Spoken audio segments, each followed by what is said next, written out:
है जंहिं ख़ुशबू इल्म जी वखेरी तंहिंजी मुर्क न थींदी मेरी तंहिंजी मुर्क न थींदी मेरी अला मुर्क न थींदी मेरी जंहिं ख़ुशबू इल्म जी वखेरी तंहिंजी मुर्क न थींदी मेरी ओ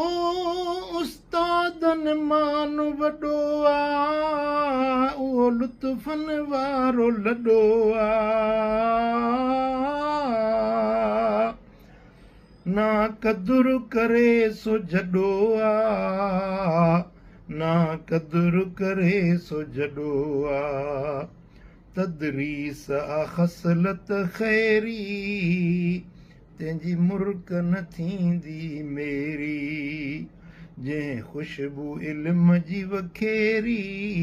तंहिंजी मुर्क न थींदी मेरी उस्ताद जो क़दुरु न ॼाणे उहो मंज़िल का न माणे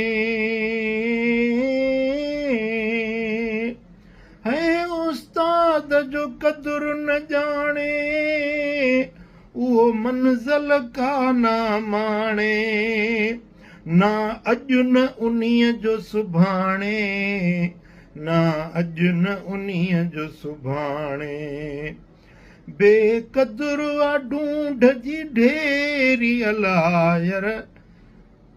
जंहिं ख़ुशबू इल्म जी वखेरी तंहिंजी मुर्क न थींदी मेरी जंहिं ख़ुशबू इल्म जी वखेरी ओ जंहिं इल्म सां क़ौम सुधारी कई रोशन राति जा कारी इहो सदको संदसि आ जारी इहो सदको संदसि आ जारी माण्हुनि जो उहो आहे मुजेरी अलायर तंहिंजी ख़ुशबू जंहिं ख़ुशबू इल्म जी वखेरी तंहिंजी मुर्क न थींदी मेरी जंहिं ख़ुशबू इल्म जी वखेरी आ इबादत पढ़ण पढ़ाइण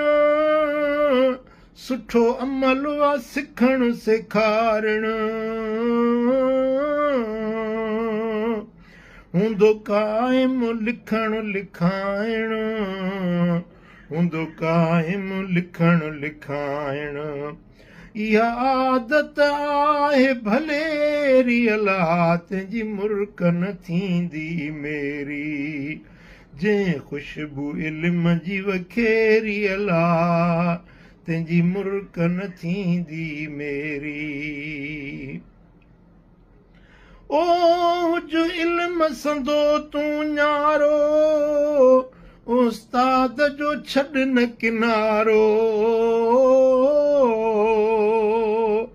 लॻी कर मुल्ला थो प्यारो लॻी कर मुल्ला थो प्यारो